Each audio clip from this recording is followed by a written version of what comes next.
Hello, and welcome to The Fool and the Philosopher. The Philosopher and the Fool. I think I've solved homosexuality, by the way, though. All that money going towards the cure, like all those charities and whatnot. And I think that it was wasted because I figured it out myself. All those like gay organizations that get donations and stuff. I thought that's the support. It's looking for the cure. So. Anyways, I think I figured it out. So basically, to attract a mate, right?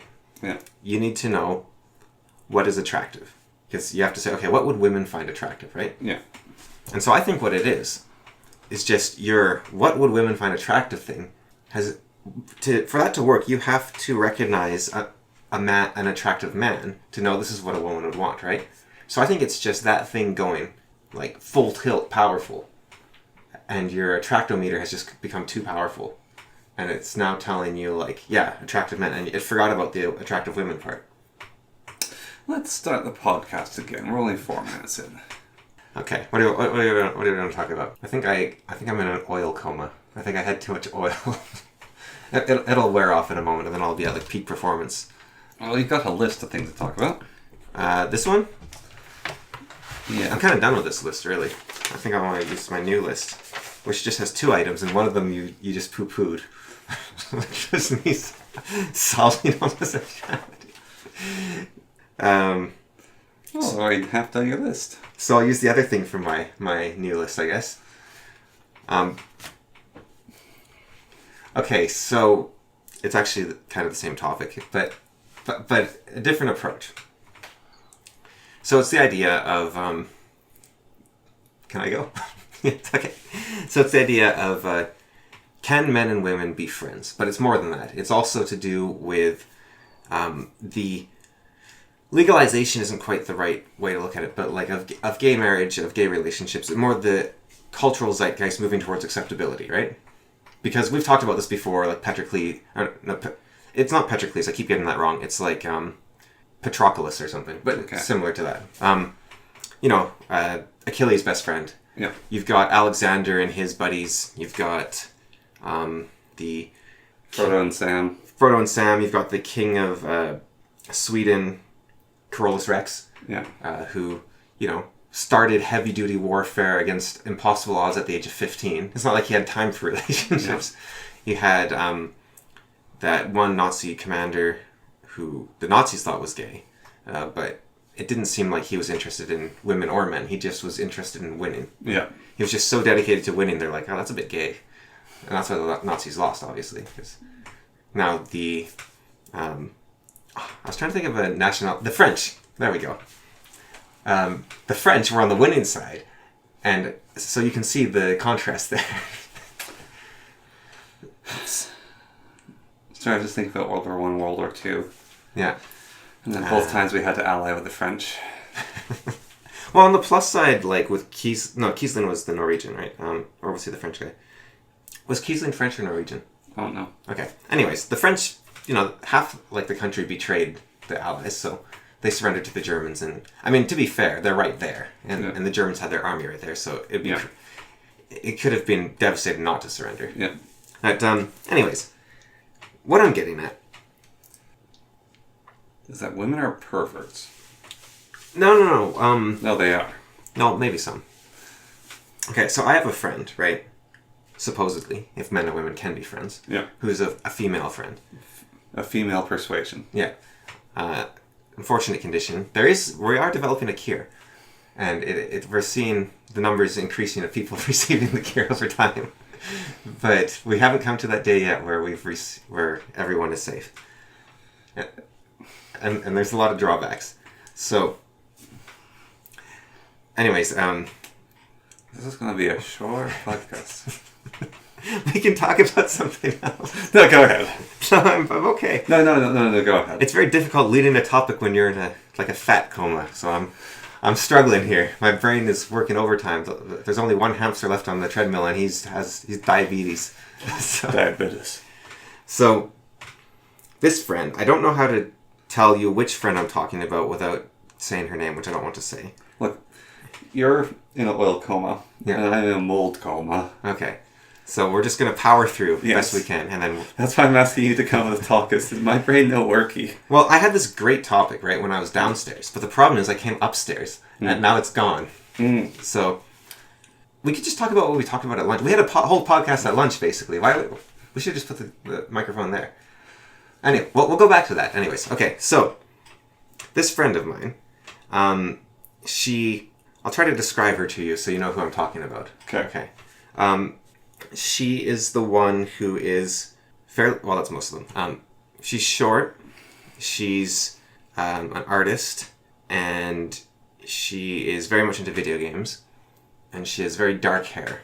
Right. Yeah, so that friend. No idea who you're talking about. Okay.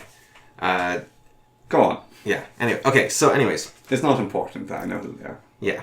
Well, it kind of ties in, but it's fine. Okay, so I don't actually know a lot of your friends, although. you know this one. Okay, so anyways. Do I? Yeah. So anyways. Doesn't sound like anyone I know. Her and I met in college and got along great and never had the slightest interest in each other. Never in dating, never in anything like that, right? Yeah. And never in what some people do that, we would never date, but we'll be friends with benefits. Nothing like that. Yeah. Nothing. Never like that. So never friends with benefits, never dating, and none of that, right? But we would like to do stuff because we were in college, right? So we'd do stuff late at night, and we'd sleep over at each other's places, mostly me at her place. Everyone, like, I'm pretty sure our parents, friends, like, they thought we were dating, right? I know who you're talking about now. Yeah, see? I don't think I've ever met them in person. Really? Yeah, I think you've only ever talked about them. Aren't you Facebook friends with her? Yeah, I don't think I've ever met them in person. Why would you be Facebook friends with someone you haven't met in person? Oh, no, they asked. They asked you? Yeah. Oh, I thought you asked. I thought you were stalking them. No. Oh, she's a creep. Yeah. Maybe she's like, if only. I don't ask people to be friends on Facebook. Maybe she's like, I'm not interested in Cameron, but if only he was like a dullard. Thanks. Who was tall. Thanks. And handsome. And No, you called me a dullard. you're not a dullard. I think I was like 15. Well, she's younger than me. Still, I was 15. Let me see. In college, I was 19. She is a year younger than me, so she would have been 18. And you're 4 years younger than me, so you would have been 15. Yeah. 18 and 15 is possibly legal. That's a bit of a stretch. I don't think she was thinking that. I forgot that we were so young, okay? I wouldn't have made that joke if I'd remembered how old you were. Okay, so anyways. Everyone thought we were dating. Yeah. It was getting to the point that we were actually having discussions like, this is making it like not fun to hang out because everyone's insinuating things and like we should, and she was saying, if it'd be easier, you could just say we're dating. Like, I don't mind if you say that, just so that people let us hang out more, because it was like the denials were, people weren't believing them and they were making it a little difficult on us and stuff. Like, not in an actual way, it was just more like the teasing and the, come on, just admit it, that sort of thing, right? Yeah. So that was a relationship where a man and a woman having sleepovers, playing games together, hanging out all day together, that sort of thing, right? And it does sound from the outside hard to believe, even in some ways, I think, for some people, right? Yeah. So now you take a culture 10 years later where gay relationships are much more acceptable. And they were acceptable back then, but they were, I think they're more so now, right? Damn right, fetishized now. And if you have that sort of mindset and you apply that to same-sex relationships now, then it becomes difficult to do, like, I've talked about this before, but like in Arabia, it's common for men to share beds, I think, hold hands, kiss each other. Sorry, I'm just, there's a guy on YouTube. Yeah. Called Callum. Yeah. And he does travel vlogs where he goes to places. Yeah. And his recent one, I think, was tourism in like Iraq or tourism in Afghanistan or something. Yeah. It's a Middle Eastern country. And the amount of things he had to deal with. Yeah. So one of the stories is he got into an Uber with an Uber driver. Because people told him, don't do taxis, they'll scam you, so do Uber. And basically every single Uber ride he regretted. And one of them was he's in a taxi with a guy, and the guy was talking. It's like, oh, you're from Europe. It's like, yeah. It's like, have you been to Sweden? It's like, yeah, I've been to Sweden. I speak a little Swedish or something. It's like, oh yeah, I like Sweden. I like Swedish men. I like having sex with Swedish men. And Cal's like, what? He's like, and women, and women. And Cal just like started to get this guy aside. And this is in somewhere in an Arab country? Yes. Yeah. And he says, he asks Cal, I like Sweden because it's legal there. It's not legal here though. Yeah. And Cal just gives his eyes. Like, you're from England. Yeah. It's legal there. It's like, no, it's death penalty. You can't do it in England. And it's like, oh, it's a shame. And it's sort of like the guy was playing like you, me, and Cal just like got out of that Uber as fast as he could. And at a different point, he's doing a walk around with this guy, and the comment section lambasted him for us. And this is partly what you're talking about. The comment section is this guy, because of the Arab culture, like he just met Callum. Yeah. And they're getting along, and they talked online, but he's giving him a tour. And he was super touchy-feely with Callum. Like, he was kept, like, grabbing his shoulder and, like, giving him, like, little hugs and pushing him and always standing behind him. But even then, Callum had a different experience when he was... This wasn't in Afghanistan, then. No, when he was in Afghanistan after the regime fell and the Taliban took over, where this is what prompted Callum, I think, probably to start growing a beard, was when he's in Afghanistan, one of the men... Afghanistan? Yeah. One of the men looked at Callum and was like, you are very beautiful. Because he didn't have a beard at the time. Well, have you seen that Imam talk show where they say that men should wear beards so that they don't look like women and give men impure thoughts? Yes. Yeah. So I think, but I don't think that's all of Arabs, right? No. But I think there is an aspect to Arabs where they're much more comfortable with affection between the same sex. Yeah. The same sexes. And unless it goes too far. Yeah. Now the question is, I guess, in part, I believe some of the stories of what they called romantic friendships are from like Victorian era London. So it's not just a British culture versus Arabian culture. No. But but the question is, has the West, which is just another way to say it, the extension of British culture essentially, but has British culture gone too far in towards making men not be affectionate towards each other? Or have we in the West finally done something sensible and the rest of the world needs to catch up? And like, what's the... Because... Well, the question is, do you kiss the homies goodnight? Yeah. Yeah, well, like the... Or do you know... Well, that's very French to go and kiss someone. Like the cheese. But it's also very Turkish and very... all the Arab countries, Afghanistan, Russia. When I was in Turkey... Yeah. It was one of the most surreal experiences we had, I think, was we were at a restaurant in Turkey. And this guy sits down next to us, and he recognizes that we're tourists. And sits down with me and my dad, and he's speaking English, and he's talking about his travels. And this guy's very wealthy. He's a carpet merchant.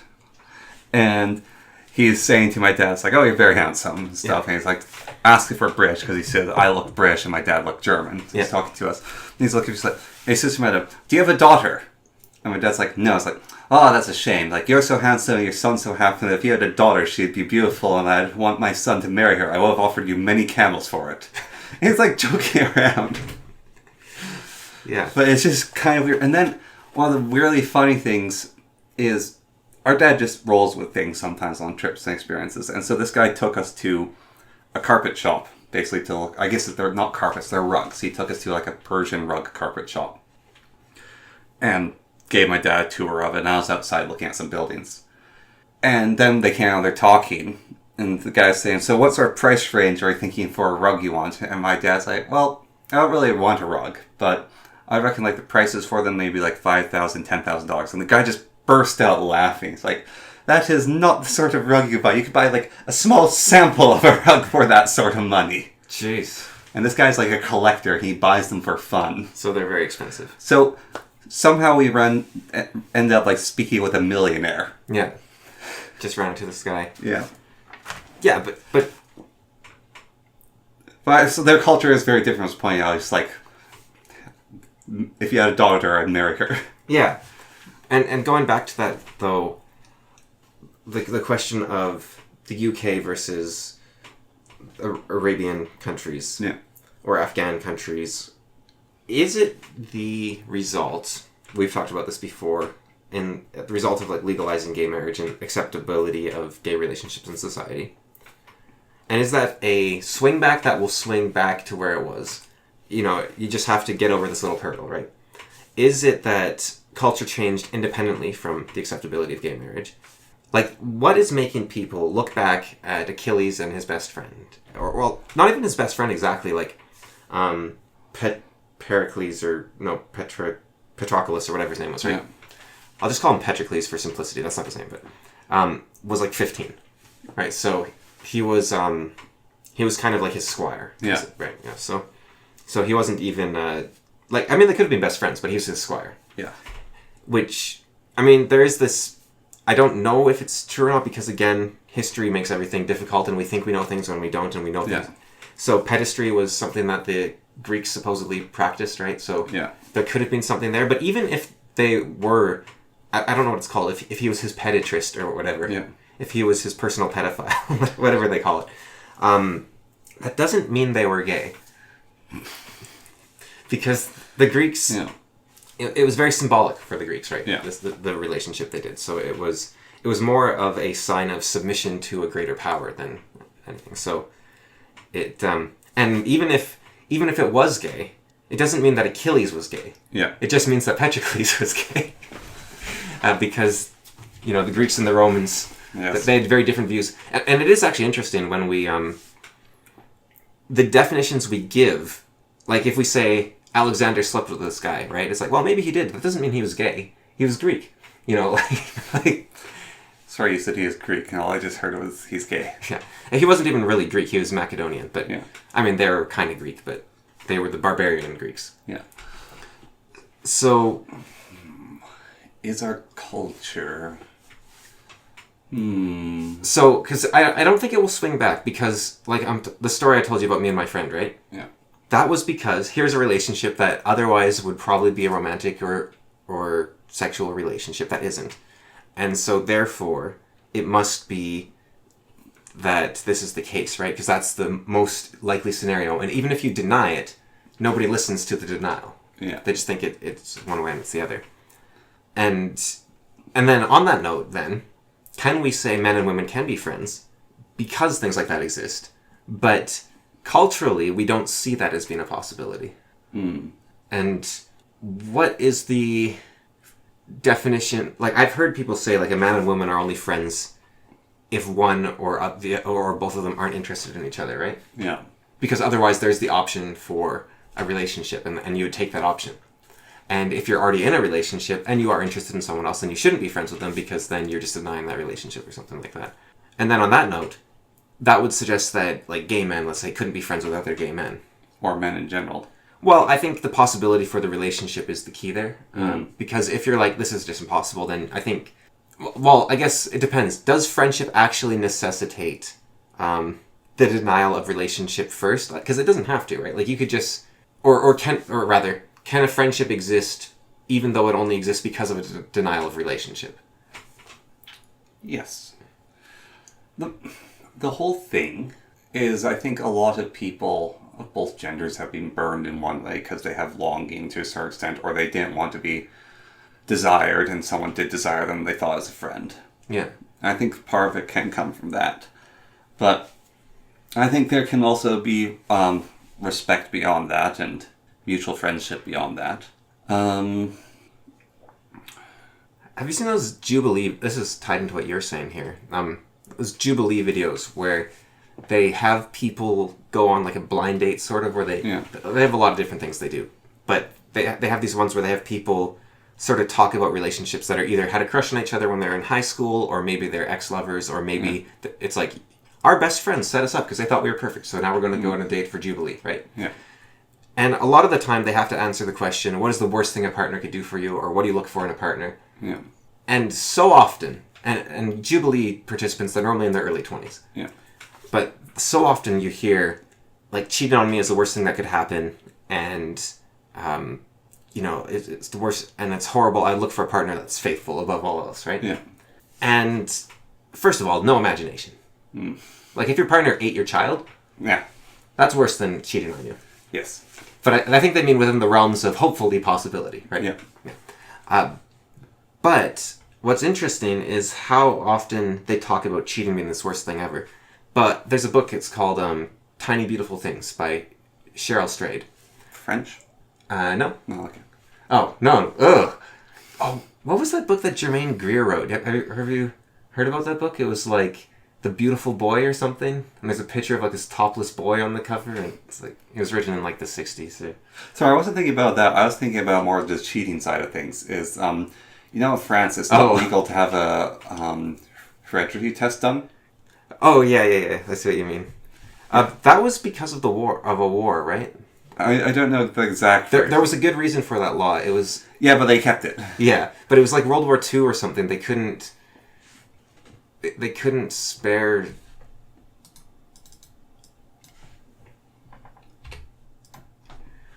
I can't remember what it was exactly, but there was something they couldn't spare the resources to or something. Yeah. There's some war, some like sailors being drafted. So it was something like that. They've also... There's a researcher I was reading a lot of in France who's like a polygamy expert who... I was reading a lot of him because he's also a First Nations culture expert. And he abandoned First Nations culture to just talk about polygamy. And so what he did basically was he decided, I'm going to use all this time I spent among these First Nation people to support Marxism and polygamy. So he's like, well, the First Nation people have these relationships and they have communes and things. So he's his data is amazing. Yeah. His conclusions are insane. Yes.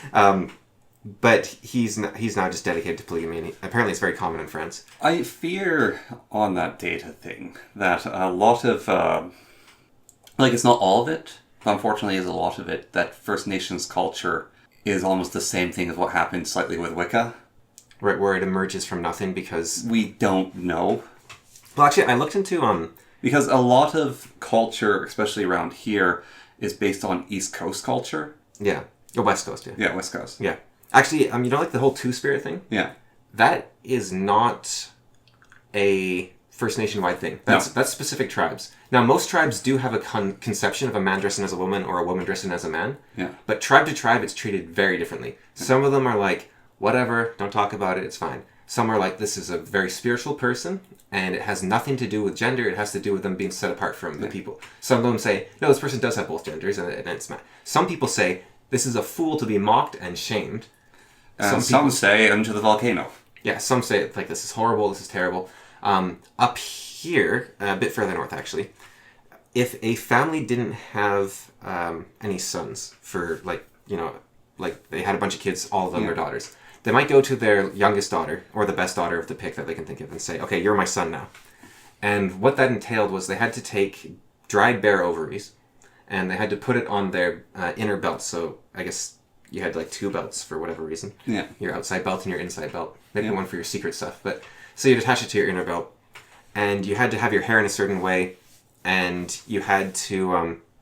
they were allowed to use bows, and they would do male tasks. So they would hunt, they would make weapons, they would touch weapons. Yeah. Because they had this very strong idea, very similar to Chinese dualism, Taoism, where there's like a... They didn't call it yin and yang, but there's a female power and a male power, and they are linked to things. So male power is linked to strength, to hunting, to that sort of thing. Female power is linked to danger, violence, death, right? So very similar to the yin-yang division. Yeah.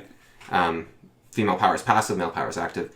And so if a woman touches your bow, that's now a ticking time bomb, right? Because she's just... And women were considered to be way more powerful than men. So... If a woman touches your bow, now that is a bow of death and danger and whatnot. So it's like, okay, you can't go hunting with that thing. And also, it's kind of failure, and so it's, you'll never successfully hunt again, right? Yeah. So these women were exempt from that. However, they weren't allowed to have any relationships with men. They would lose their special exemption if they did have relationships with men. If a man ever flirted with them or tried to rape them, which in the context I was reading, I'm not sure it was quite... It's more like rape between birds, if that makes sense. Like it's sort of a... You try to get them and they fight back, but everyone's kind of consenting. Okay. You know what I'm talking about? Nope. Okay. Don't want to. Okay. Anyways. But if a man ever tried to pursue a woman, essentially, she would take his bow and snap it over her knee and yell, and so that was like sort of, I've taken your power, and so she would stay pure, basically. They were allowed to have relationships with other women, though. So, but that's basically a shield maiden, right? Like, that isn't saying that you're not female, because they had all these extra rules. Yeah. But it's, so the two-spirit thing, and there's a lot of First Nation groups that actually don't like it, because they're like, you can't just encompass my culture with this one, like, Navajo or whatever thing that's way over there. And which was put into common use by a weirdo. And I think the Navajo, actually, they're not on the pro, like, two-spirit. They're more on the toleration side. They're like... Yeah, well, I was saying it's put into place by a weirdo who wasn't First Nation. The guy who came up with it was, like, some sort of...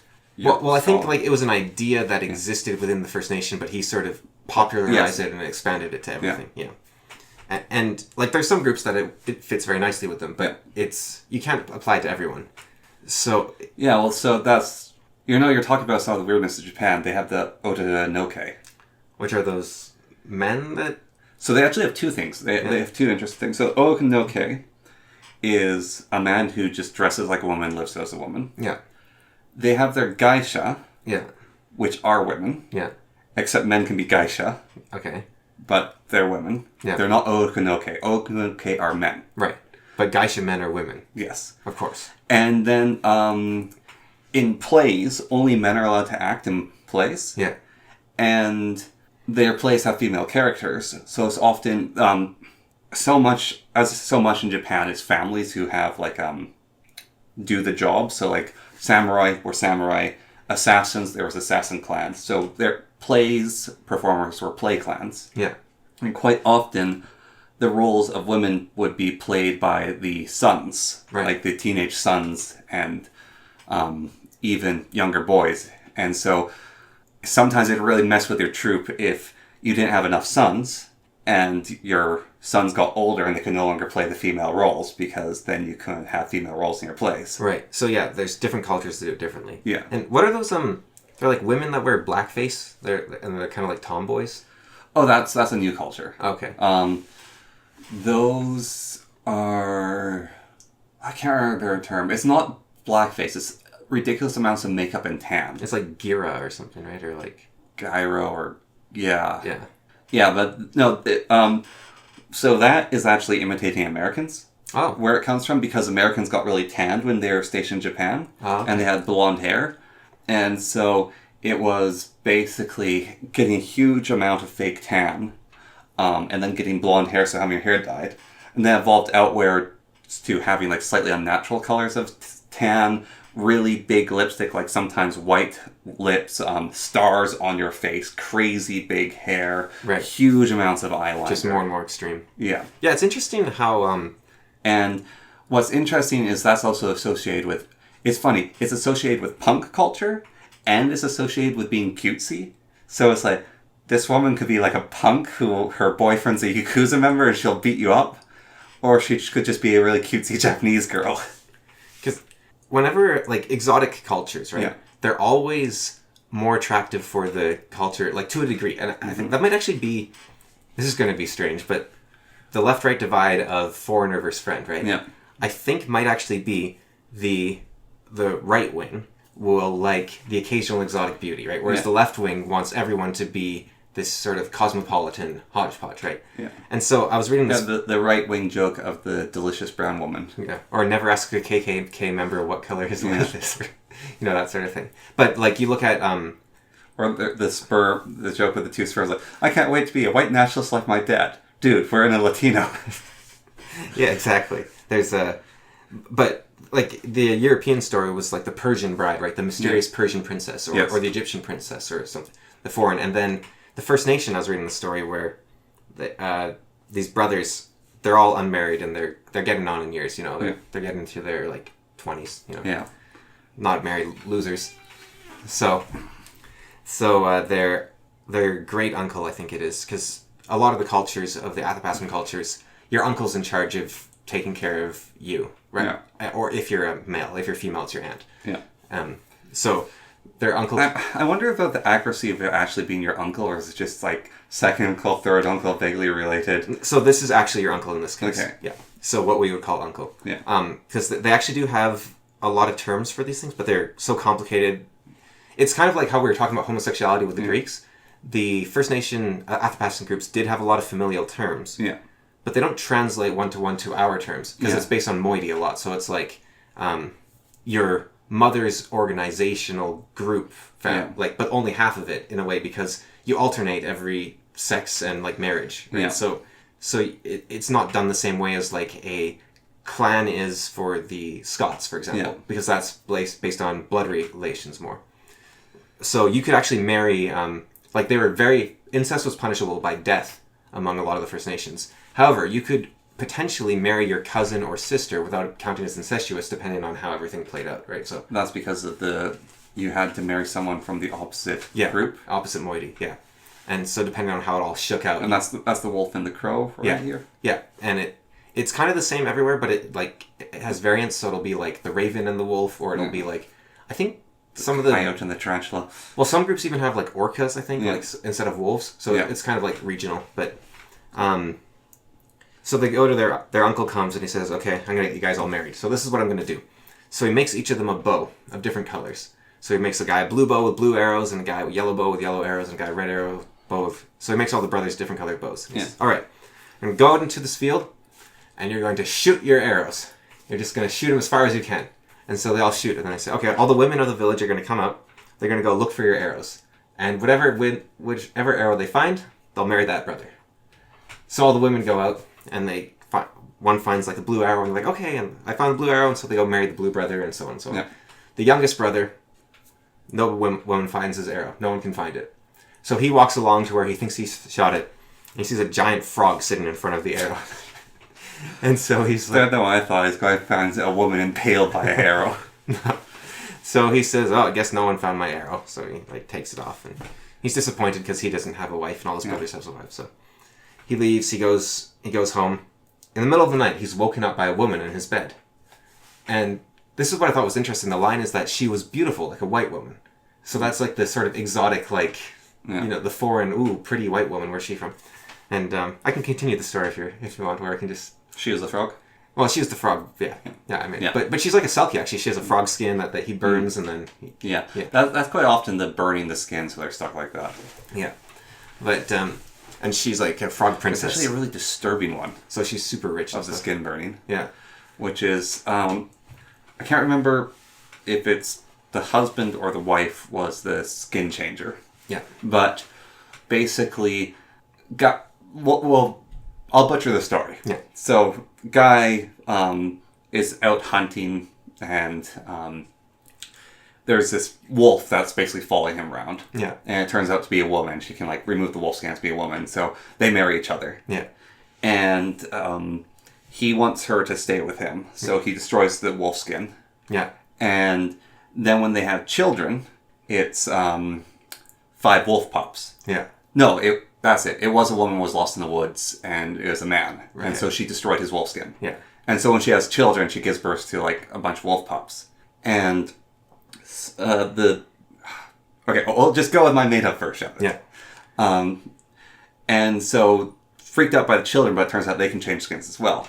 And so tries to destroy their skins as well, but only burns part of them before the husband freaks out and he rescues the skin and he runs off with the children. Yeah. And so now the village has to deal with these children that are half wolf, half human that run around. So it's like werewolves. Yeah. The original story, I think it was her mother tried to burn the skin, and she actually never burnt the skin of her husband, but it was basically she left the children to be looked after by her mother. So she gave her mother a bunch of wolf puppies to look after. I was just thinking you could do a Selkie style, this sort of story, but those classic looking fursona, great big anime eyes on the wolf head sort of. So I was recently actually learning about skinwalkers. Yeah. They are creepy, but not in the way you think. Yeah. They're basically evil wizards. Yeah. And they're not even shape-shifting. They're just embodying the animal skin that they put on. And so it's not exactly certain, but it's basically the thought of how you become a skinwalker is you have to do a dark ritual and basically kill someone or commit a crime. Yeah. And then you can be taught the dark magic. And the magic involves killing animals and wearing their skins and then just embodying the aspect of them. So if you wear a wolf skin or I guess coyote skin, you can be sneaky like a coyote and like break into things. And if you wear like a bear skin, you can be strong like a bear. And you just get its power. And the whole idea behind it is so you can do crimes and advance your own power. That's... I think the scariest Bob Gimlin story is the Skinwalker one, where there's the, like those coyotes standing on their hind legs behind the fence trying to get into the yard. Yeah. Like, that one's freaky. And that is more of a shapeshift aspect, I guess. Yeah, no, the Skinwalkers didn't shapeshift, though. Right. They just wore skins to embody the animal. And it's tricky to know with a lot of these stories because that's a Navajo story. Skinwalkers in Navajo. And part of Navajo culture, and it's a shame, but... It's being secretive? It's being secretive. And so if they want to spread their culture by telling people about it, it actually destroys their culture. So they might lie. So, well, or you're not going to get people that know the full details that are going to be the one... Because the shaman, the ones that really know the stuff, they're probably not going to be the ones telling the story, right? It's going to be the people that don't quite understand the story. Well, it's funny you say that, because there's another guy who... he's kind of like Bob Gimlin, but he focuses mostly on Canada and North America. And he talks about... Peter Hammers or something? Yeah. He talks about First Nations legends. I think he's First Nation himself. Yeah. And he gets stories I've never seen anywhere. He does massive amounts of studies, and he like talks about ghost stories. Like he talks about the red light and the white lady. But he does research. Yeah. And he points out overlap. But I think... Here's an example, right? So there's a story, it's called The Blind Man and the Loon. Yeah. Which comes from around here. So there's this old blind man married... So this is the first time I heard the story, right? This is old blind man married to a woman.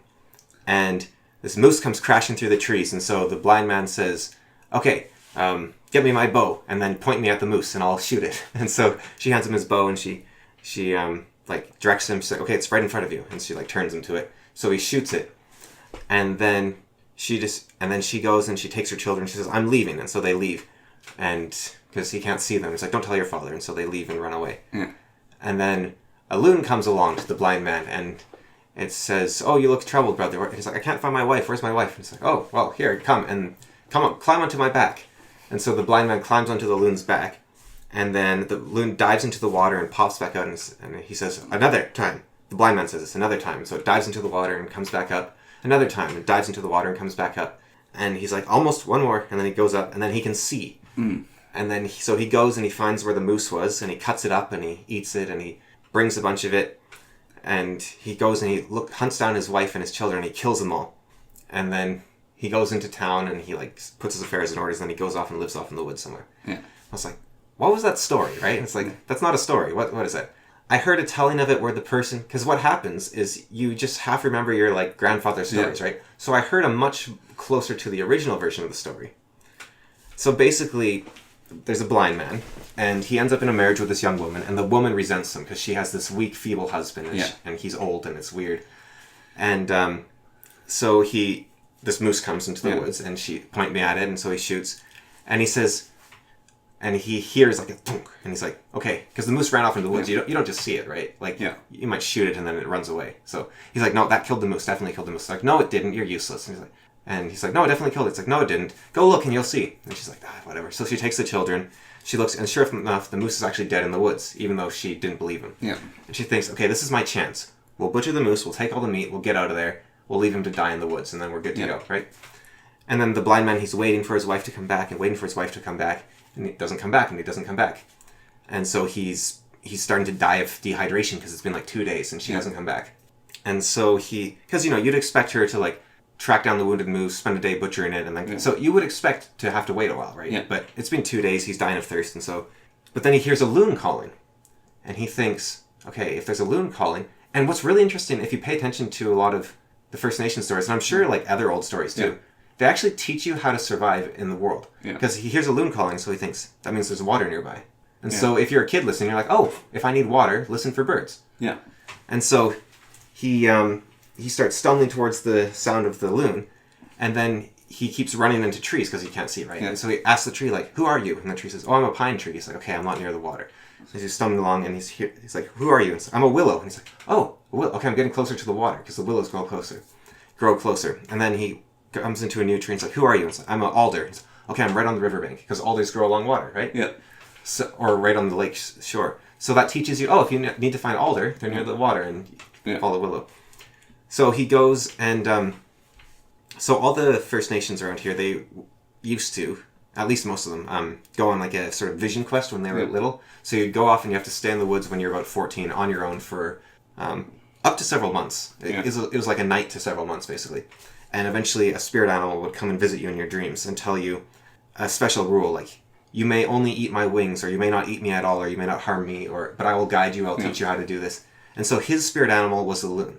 So it was the one that came to him in a vision. And so he hears the loons and he says to the loons, I can't see, can you guide me to the water? Because they're his spirit animal, so they'll help him, right? Yeah.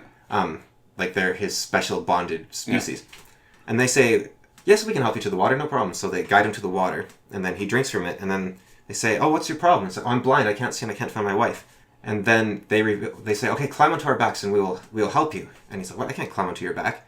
But he grabs it and it's this giant loon. Yeah. And he realizes, this isn't my spirit animal. This is the spirit itself. This is actually like the spirit loon. This isn't just a loon. This is the spirit loon.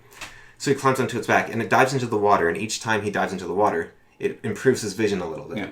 And finally, and it says, tell me when you can see clearly. And so he can see the stars shining clearly above. And he says, okay, I can see. And so then he can see clearly, and he's a young man. He grows younger every time he dives in. Yeah. So he's a young, strong man again. And so and then this story, I'm pretty sure, because again, sometimes they censor themselves, right? Or lie, as you say. Yeah. I don't think it's quite lying. I think it's just you don't want to give away everything. Yeah. So they say he goes into town, nobody knows who he is, and he lives a new life and goes off to a new village and lives happily ever after. I think the part where he kills everyone was probably, because it's dark, it's probably the more honest story, right? Yeah. But that story actually makes sense, right? It's like, oh, this teaches you how to navigate the world. This teaches you. Well, on the secret thing, so one of those, that channel on his videos has talked about a guy who he lived with one of the groups for like 3 years. Yeah. Trying to get their stories so he could record them.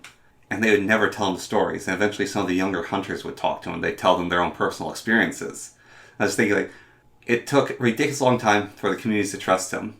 And then it's only the young people telling them personal stories, and what he was after was their old stories to record them. Yeah, and the problem with that too is, if they trust you enough to tell you the stories, you should probably repay the favor by not writing them down and publishing them, right? So so the personal stories, though, are just like their own things that happen to them. Yeah, but like the old secretive myths, and it's true. And I don't know why their culture is to be secretive, and I don't know if it seems like a hindrance from the outside, but, well, I do know part of it.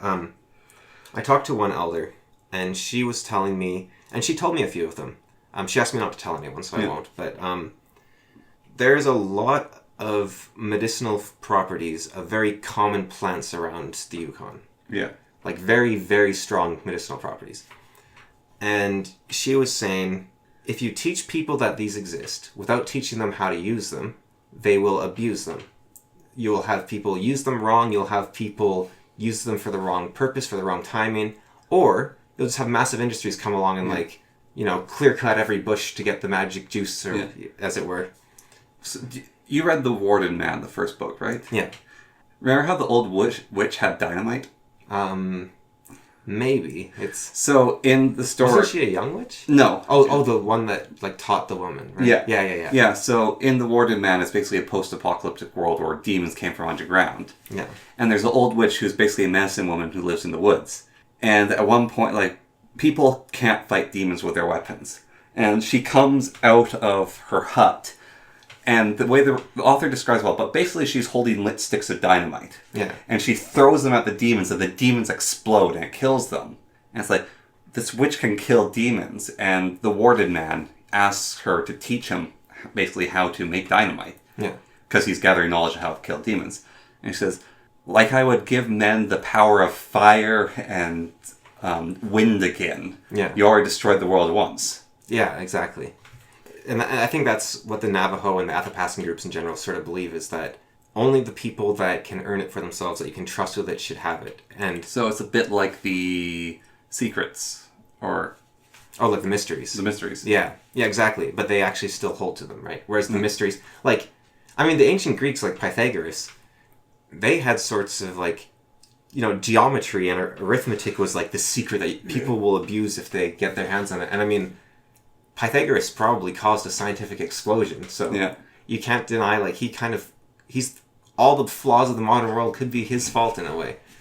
But I believe in his... And he did kind of like what you said. He went and lived with all the groups for years, and he listened to them, and then he sort of betrayed them, but he also didn't break his vows, because he always spoke behind a screen, so he couldn't... Yeah. Do you think that was... Okay, here's my conspiracy Atlantean hat, right? Okay. You hear, like, oh, this man always talked behind a screen. They never saw him in person. Were they just watching him on YouTube or something? Like, you know? Probably not. Like, because translation is also an issue. And, again, it's so hard to know what is real in history. Because, like, if you have to hear a story, like, multiple times as well, because the translation is such a big issue, right? Like, that you hear, Well, so this is my own personal gripe, but I did a deep dive binge on Wicca. Yeah. And anyone who practices Wicca, you're a bit of a sucker. Well, it's a constructed modern faith. It's worse. So, basically, there was this man who heard old legends of witches dancing around naked and having orgies. Yeah. And he thought, ooh, I want some of that. This is quite literally it. Yeah. And so he made up a religion to do that. And it got quite popular. And his religion was basically so he'd have orgies with harems of women. And his partner was a woman, and she was also into it, and she did other research. And they got together, and then they split up, and new churches appeared, and different churches appeared. But all of it is quite literally based on, like, she's not inside. She had, like, her own perverted views. Sorry, I don't know what you said there. She's not what? She's not innocent either. Okay, yeah. She had her own perverted views, and he did the perversion wrong, and so that's why they had a schism between the two of them. Right. And so he invented, like, the Black Book and the Grimoire, and, like, the Satan thing being part of Wicca, like, all that stuff. That's him and her, and their students going down the line, and them claiming to study the books and have the interpretations of what they are. It's all bullshit. They just wanted to have orgies. Well, on the one hand, it's constructed, right? But on the other hand, like, the modern Wicca principle teaching is do as you will as long as it harms none, right? Yeah. And now I'm not sure that's a great guiding principle. It's not a terrible start, though, I think. But it could be like every religion is founded upon some sort of misunderstanding and lie and mishmash of... Yeah. Like, I was accosted yesterday by... I was walking down Main Street, and two Mormons stopped me. And so I had a 15-minute theological discussion with them, where they said, what is your faith? Do you believe in God? And I said, I don't think I can believe in God. I don't not believe in God. I just don't have a reason to believe in him. And they said, well, we've never seen God, but we know people have, and they have talked about him and said they've seen him. And I said, how can you tell apart the people who have seen God from the people who haven't seen God, right? And they said, well, if you pray to God, then he'll tell you who actually saw him and who didn't. And they talked about the idea of everyone existed before they were born. So he's like, did you ever wonder, like, where was I before I was born? And they asked me, like, have you ever prayed? And I said, yes, I've prayed, and it seems to be amazing for a lot of things, like give you purpose, set you on the right path, calm you down, does a lot of stuff, right? And gives you answers, like, you ask and you shall receive, right? Yeah.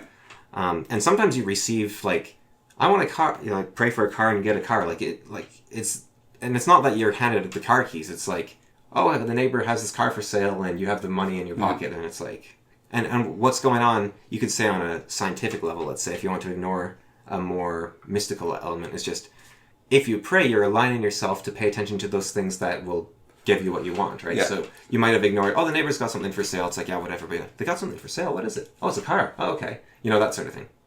Right, so then they talked about, where were you before you were born? And I said, yeah, I have thought about that. I don't really have an answer for that. I think it's a similar question to where do you go after you die?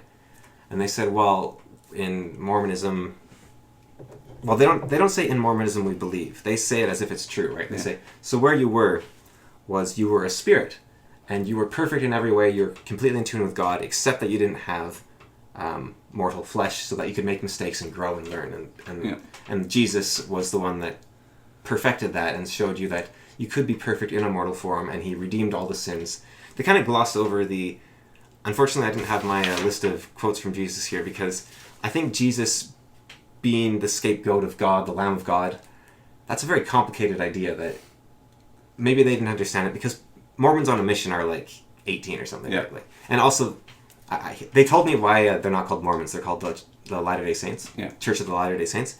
He said it's because the Book of Mormon is the book they read. That's not their religion. So it'd be, and I said, oh, so it's like calling like Christians Bible heads. And he's like, yeah, exactly. I should use it. No, oh, no, I shouldn't use that. But yes, exactly. Yeah.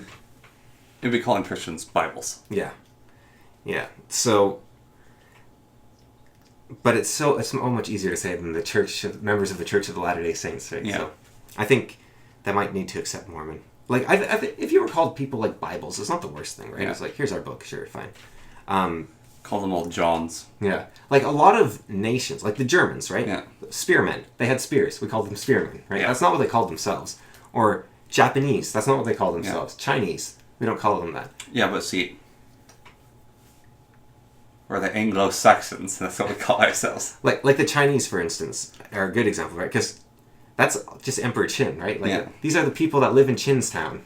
Yeah. Those are Qin's dudes. Instead of, like... I don't know what...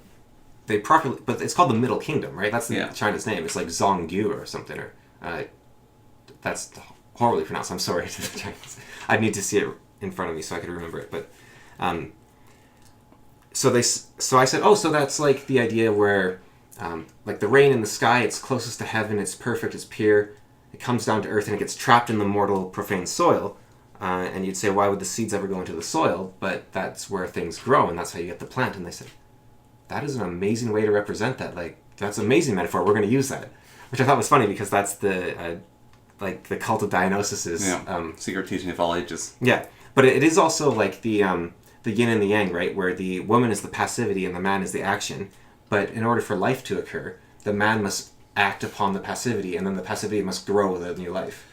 Well, massive spoilers to Wheel of Time. Yeah. Okay. So, the end of Wheel of Time... Yeah. has his debate between the Dark One. It's his battle against the Dark One. This is how they fight. And they explain, like, you see those memes where it shows where there's, like, bad, there's good. They show, like, the one thing of the black with the white dot, and then where there's good, there's evil, and they show, like, the other way. And then there's, like, the people who are pure, and then there's this bitch, and, like, show the pure black. Yeah. In Wheel of Time, it explains at the end, in that debate, that the pure white circle is awful. Yeah. The pure black circle is also awful, but the pure white circle might be worse than the pure black circle. I think they represented it very poorly. I think the idea was good, but the world was like the perfect justice where you just slaughter someone for the slightest crime. And I thought, that's a bit heavy-handed. But the idea is there. But I think it'd be better if you did like a stifling of creativity where nothing is... And they do talk about that. Mm-hmm. You can't create anything without the dark... Because the dark one is the power of creation, right? I think he did a very good job with it. Actually, the book I'm reading right now, Sky Pride, he has this moment where he comes across a sacred art, which is called hell-suppressing, supreme, heavenly virtue, whatever. Right? Yeah. You know how Chinese names are. Yeah. Yeah, so it completely removes all the yin energy from his body. Yeah. So just like this dark energy pours out of his body and his pores and his nostrils. It smells horrible. It's the most evil stuff. And his body becomes incredibly pure and he becomes like this glowing, saintly figure. And then he feels like he's about to explode and die like a firework, where he's this one perfect moment that lasts for a zero amount of time. Yeah. And his grandfather's like, oh wait, no, that's not good. And then he does something and suddenly all that darkness gets sucked back inside of him. And he said, you can refine yourself, but you have no stability without yin, right? Yeah. So yang gives you purity and action, but you need a foundation, or you will just be a passing moment and then you'll disappear. Mm-hmm. And so you always need the balance of both, and you can refine both to be great, but you have to have both. So, so talking with the Mormons, they have the same belief basically, and Mormonism is based on John Adams, I think was the guy, who dug up the tablets of Jesus, who buried them under a tree after he went to the Americas. Yeah, walked across the ocean. Yeah, walked or flew across. I think it was after he resurrected, he came to the Americas, I think. So he could have just like appeared there, even. Or it might have been just before he was executed. I'm not sure on the timeline.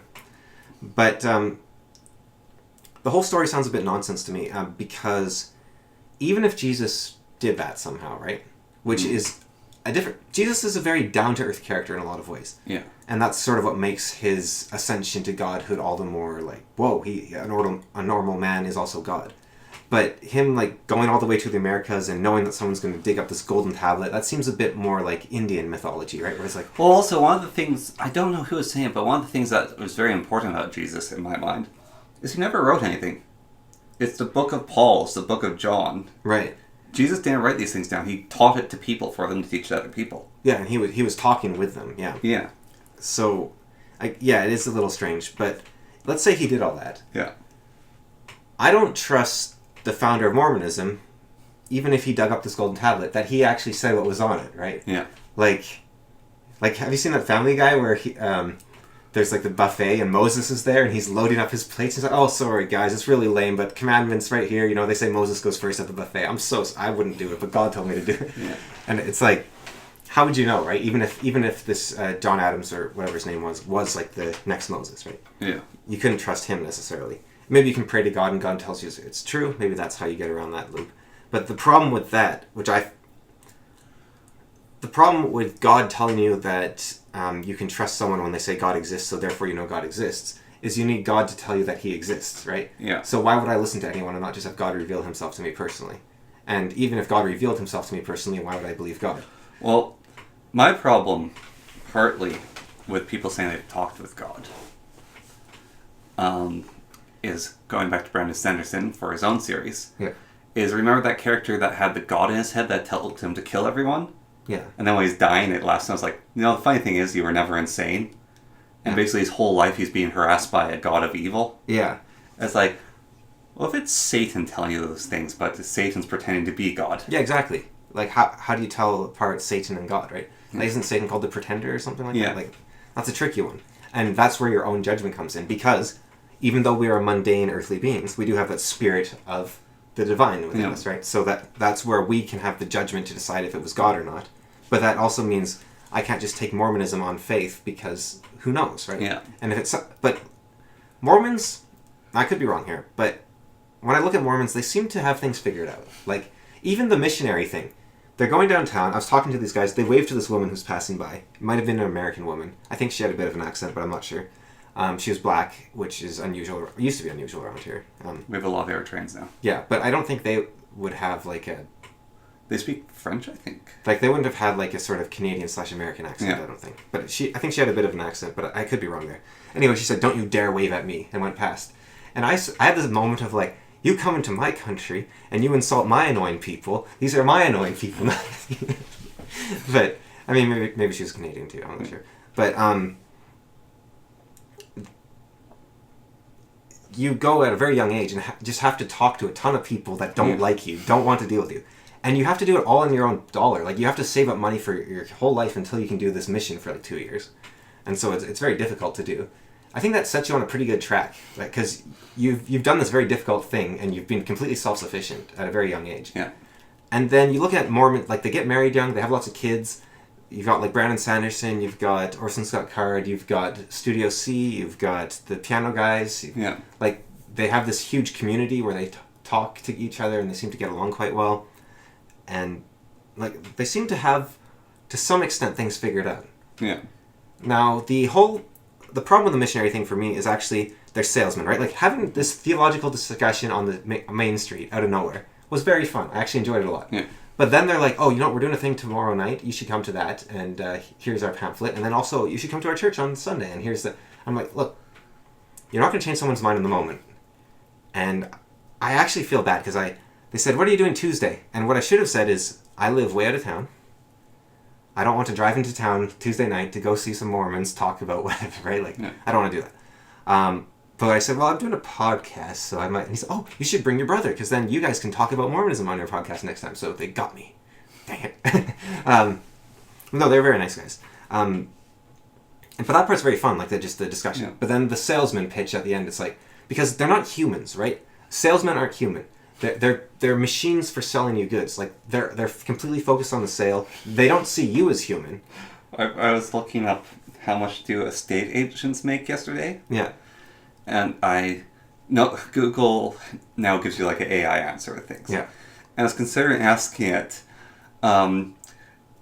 do estate agents have souls? Because basically the question is, what's the value of a soul worth?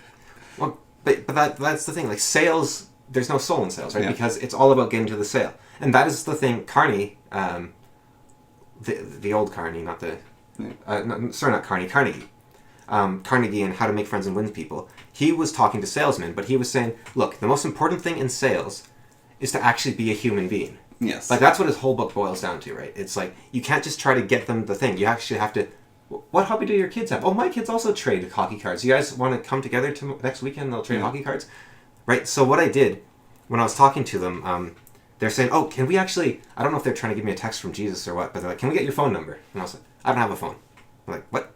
You don't have a phone? That must be peaceful. And I was like, yeah, well, okay, I have a work phone. It's not on me right now. It's just like a little Nokia thing, right? And they're like, looking thing, and they're like, did you hear? And then he had this moment, because, they're young kids, right? Really. They're like 18, 19, 20, somewhere in there. So he actually had this moment where he was like, he looked excited, and he's like, did you hear, do you know Caterpillar, the company? I was like, what does that have to do with Mormonism? I was like, yeah. He's like, well, the CEO, they got this deal with Samsung where they're going to make this vehicle that they couldn't destroy with the Caterpillar machines.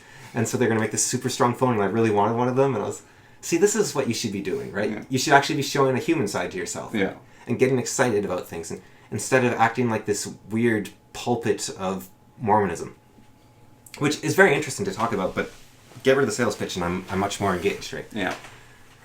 So...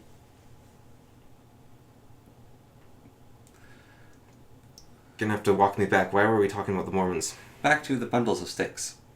No. Sorry. No, further.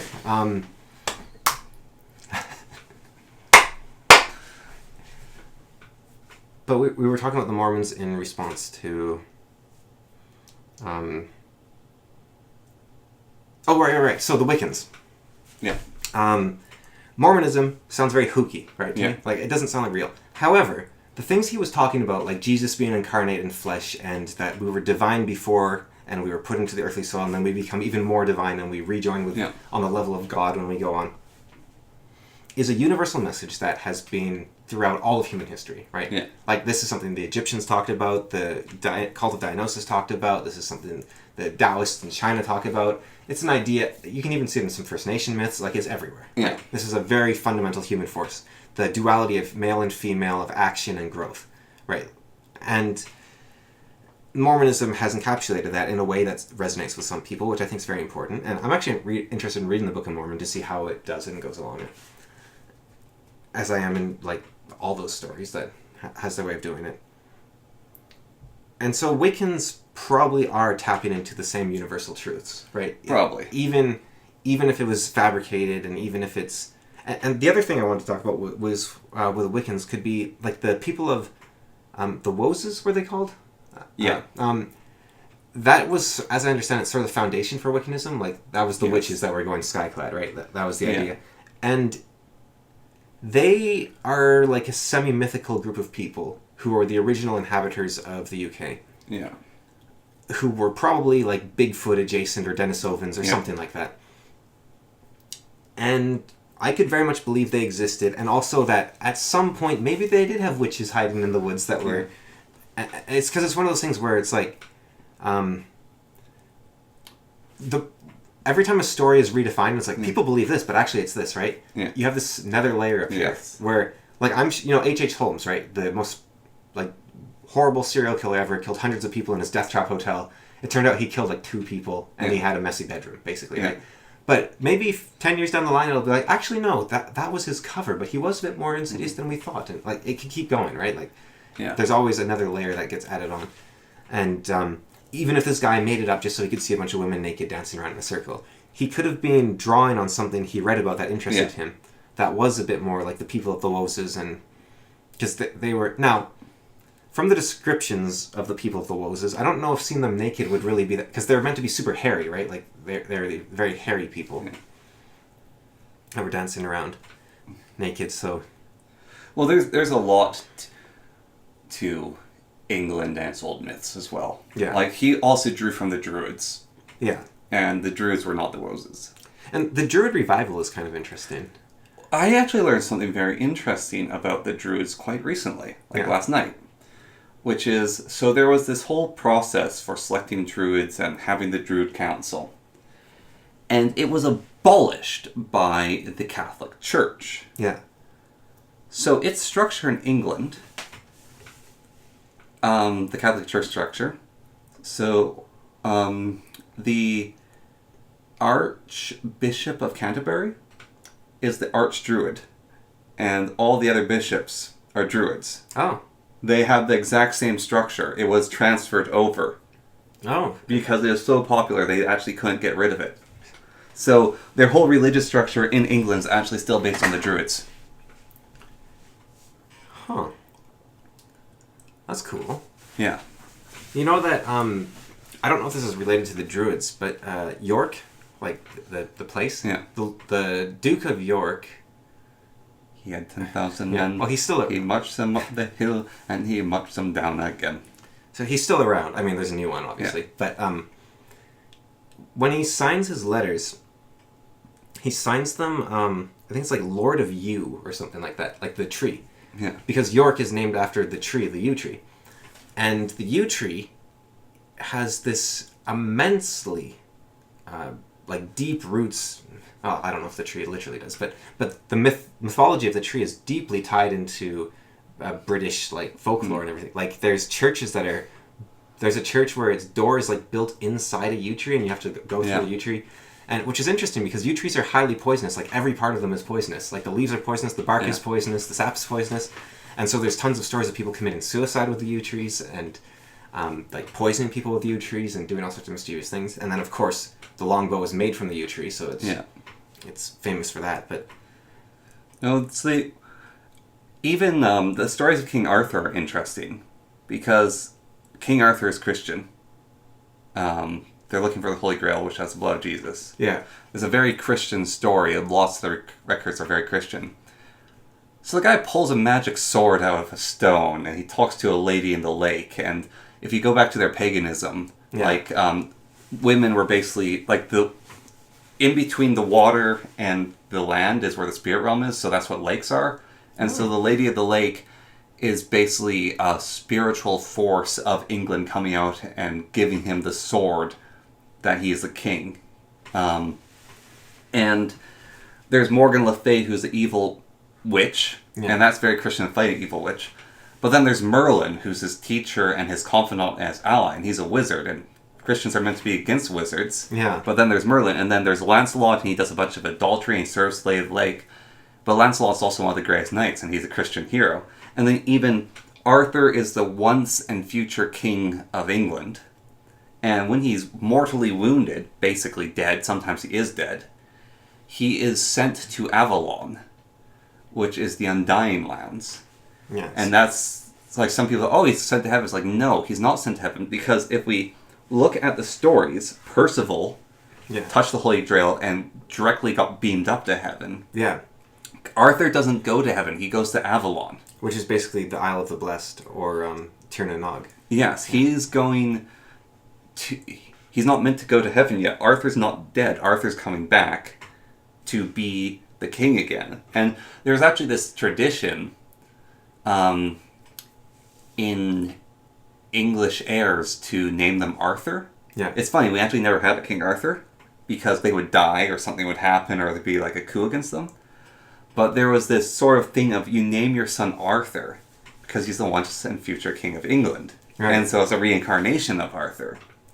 Yeah, well, Arthur was supposed to come back in Britain's greatest time of need, right? Mm-hmm. Which he... Well, that's sort of the idea of naming him Arthur, is if your son, the heir to the throne, is named Arthur, and you die, and the kingdom's gone really bad, he'll take over and save it.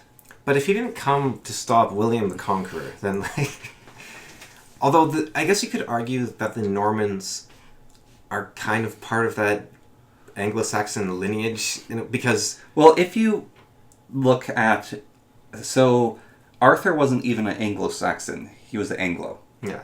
So, the Saxons take over, and we get the Anglo-Saxon. But if you look at, it's like mostly Anglo-genetic still in England. Yeah. And then you look at the Normans, and it's weird. It's actually... a lot of people with Norman ancestry are like upper class, middle class aristocracy. Yeah. And all the working class are still Anglo-Saxons. But if you look at it genetically, most of England is still Anglo-Saxon, and Anglo-Saxons are mostly Anglo.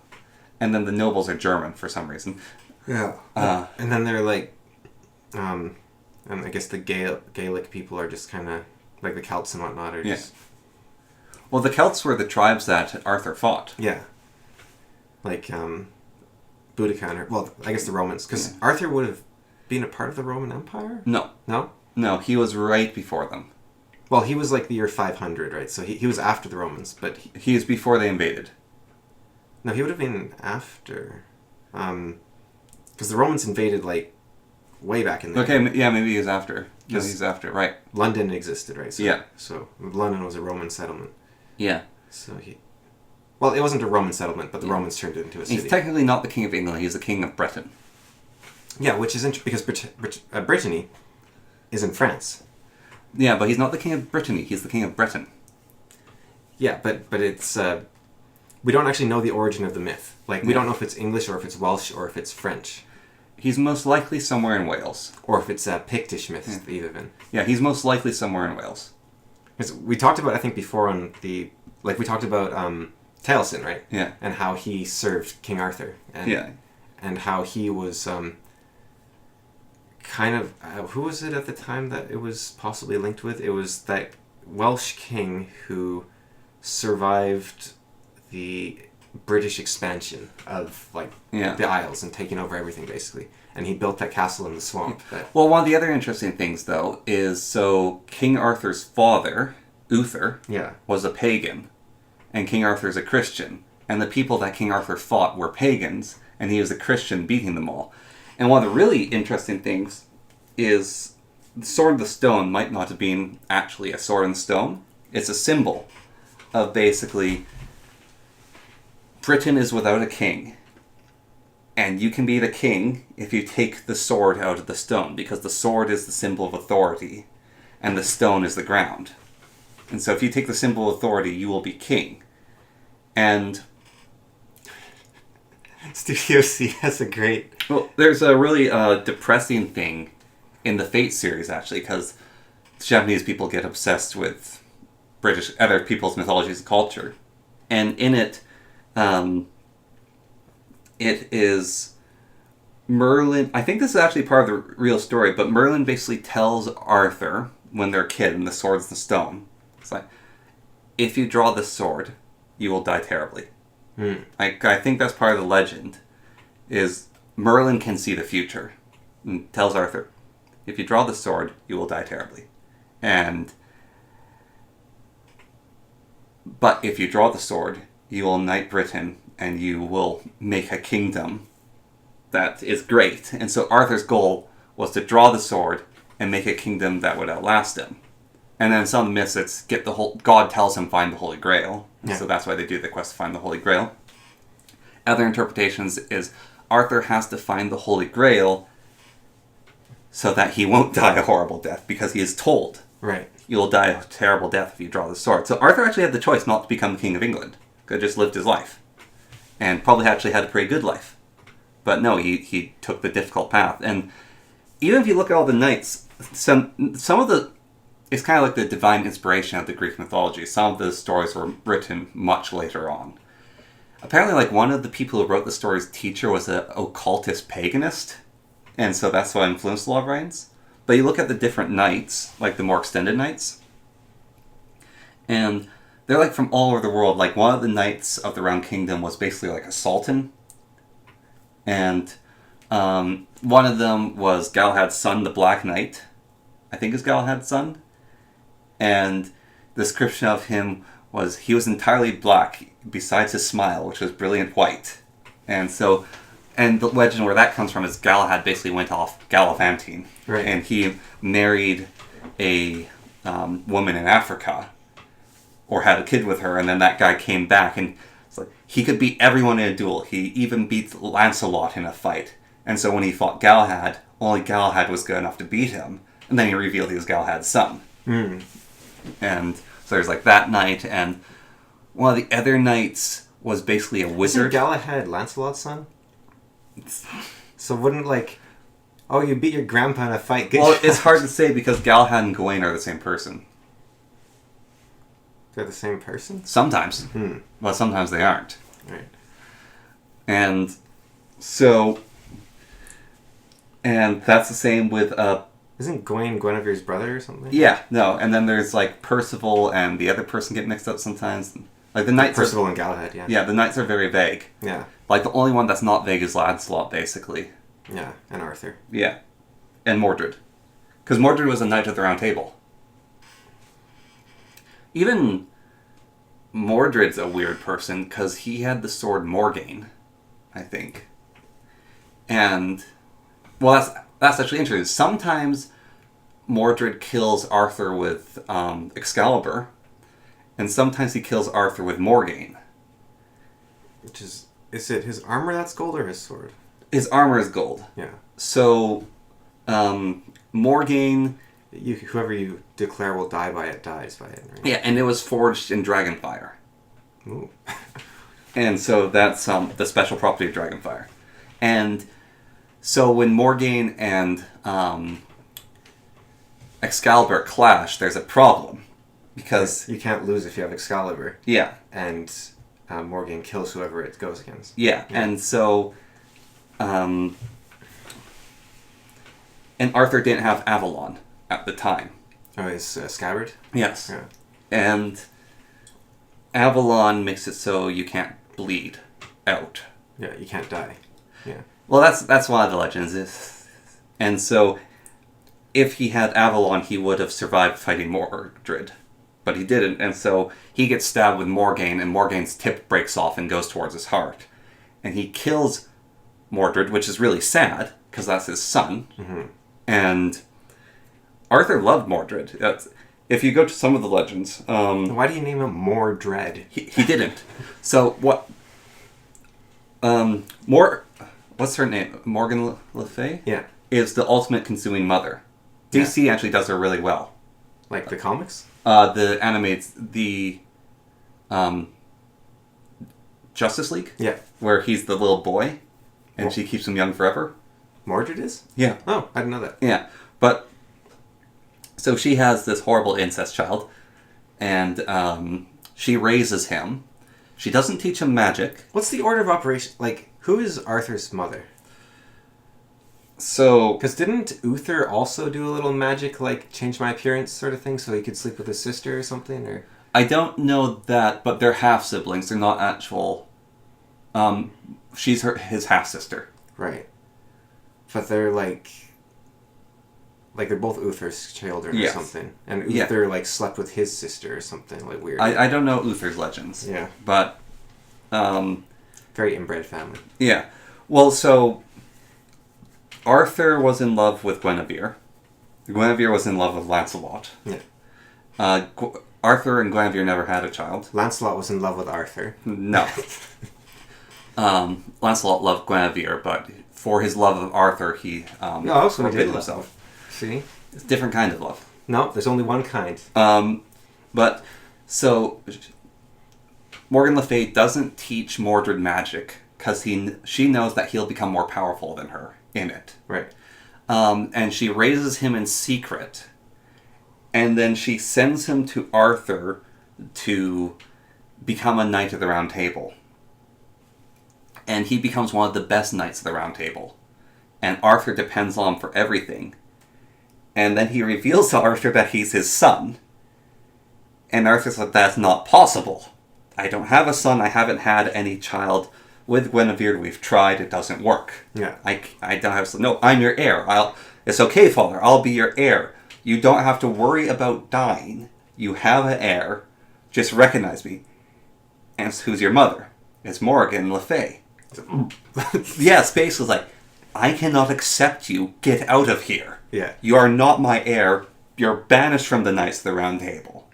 And so then Mordred's really upset because he looked up to his father as like his best friend. This guy is working with the Knights of the Round Table. He wants to take the burden off of Arthur. And so he goes back to his mother. It's like, well, if you can't become King of England through inheritance, then you'll become a King of Camelot through inheritance. Then you'll become the king through war.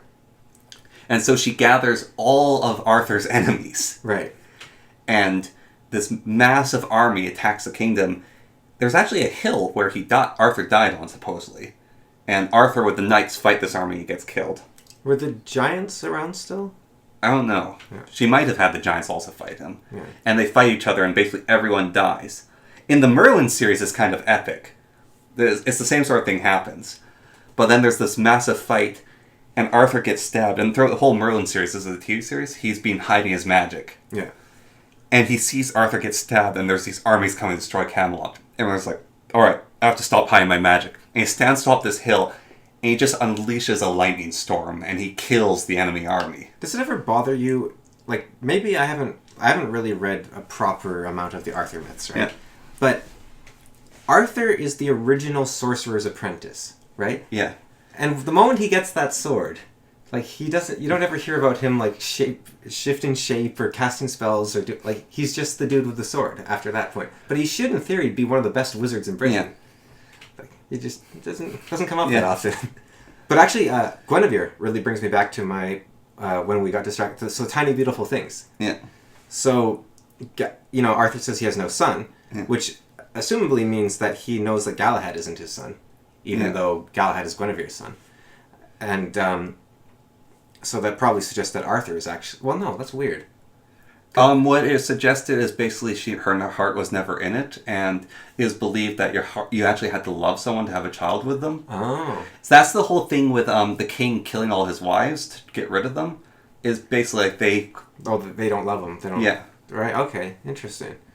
So it's not that Arthur's infertile or anything? No. Because he could have had Mordred then, yeah. Well, also, who knows, Morgan Freeman might have... Magic some stuff. Like, if he was tried, he might be a child from incest himself, so he might be infertile, but then she's a wizard messed with him. Yeah. Why would she do that? She's nasty. Yeah. So, Arthur, obviously his wife cheats on him, and he still loves her and stays with her, right? Yeah. And we were talking about all these kids that are saying infidelity is the worst thing that could ever happen. Yeah. And in Tiny Beautiful Things, she talks about how... she was a advice columnist called Dear Sugar. Yeah. And people would ask her, like, the hardest questions on earth, right? And she would come up with answers for them. And it's incredible, like, that she was able to answer these things. Yeah. And people would ask her, like, you're playing with fire here. Like, this is a person who's suicidal, their kid died, and you're telling them, like, hey, chin up, toughen up. You're like, that sort of stuff. And it's like, whoa, how do you do this?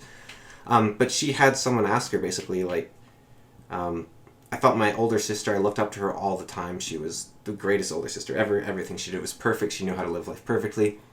And she married the perfect man. They had perfect children.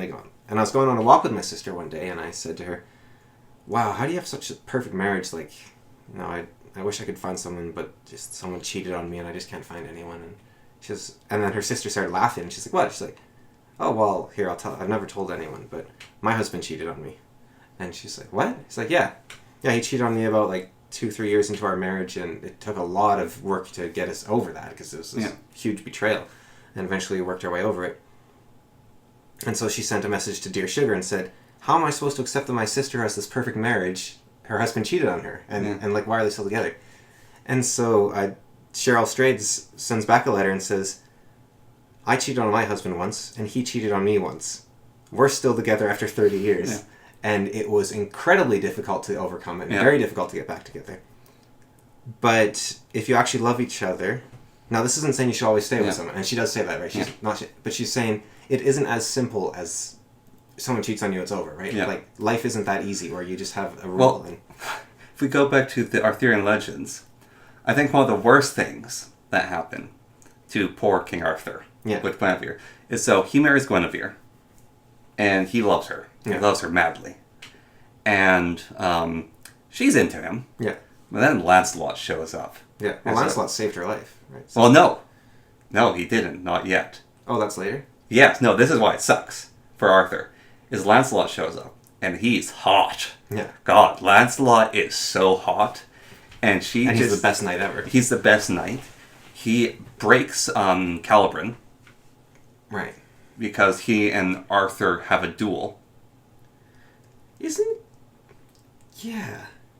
Caliban. But isn't the name of Archon the undivided champion's horse, Caliburn? I don't know.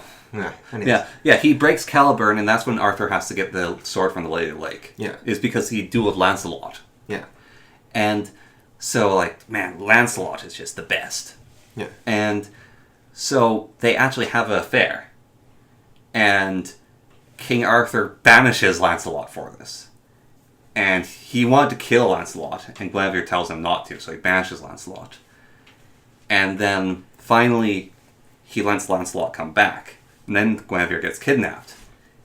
And King Arthur has a kingdom to run. And so he sends his best knight to save her. Yeah. And it's Lancelot. And so Lancelot saves her.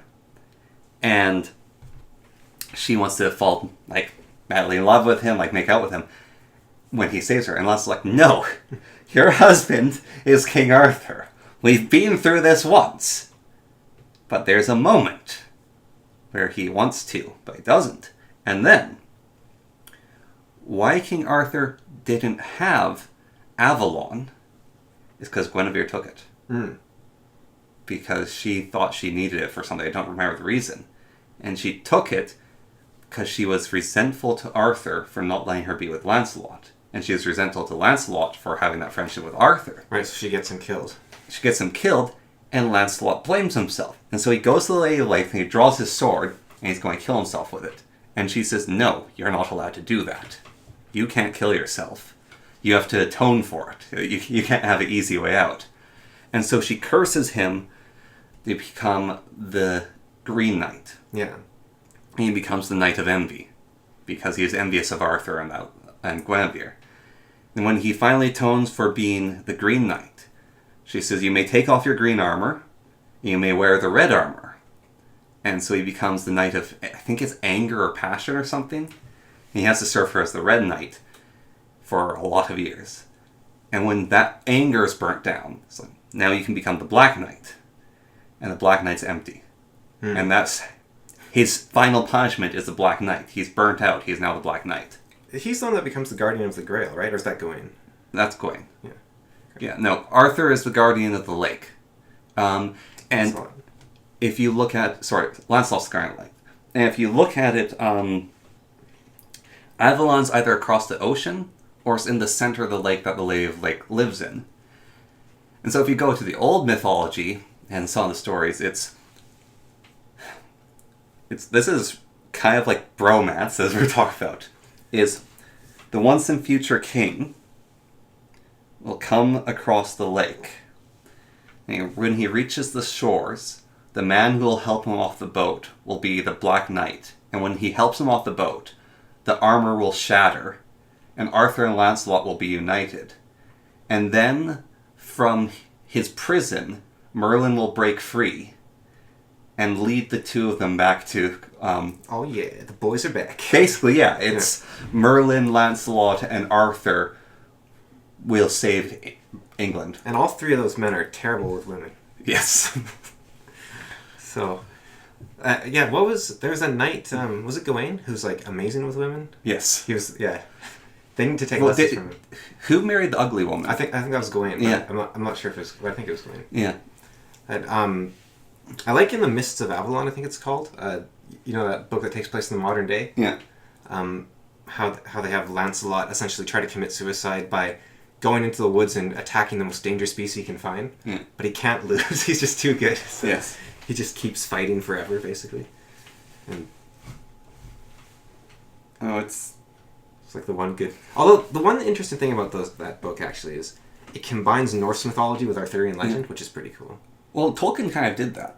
Yeah, I guess he did, too. And Tolkien had an unfinished poem of he was doing some work on Arthurian legend. You know, I mean, like, what's his name? Gandalf is very much like Odin combined with Merlin, I guess. Yes. Yeah. But Merlin is a lot more like math or Manwë. Yes. Which, again, it is interesting that there's this Christian myth that has all these like Celtic elements to it, Yes. sort of. All these supernatural... Well, and one of my favorite things that the Lowseers talk about, especially Carl, is that St. George was an Englishman. even though he was like somewhere in Turkey or something. Yeah. He's probably Greek. It's like St. George is an Englishman, but the better one is Jesus is an Englishman and God is an Englishman. How did they come to that conclusion? It's because it's right and proper. So Jesus was an Englishman, and the Finnish are the inheritors of Rome. Is that the... Okay. But it's partly because the proper heart of Christianity can be arguably that's England. Do you know that there is Protestantism completely defied the church? There are three hearts of Christianity. Yeah. There are four hearts of Christianity. Okay. So there's Constantinople. Yeah. There's Rome. No, that was the transfer. It's Constantinople. Right. There's Israel. the Vatican. Yeah.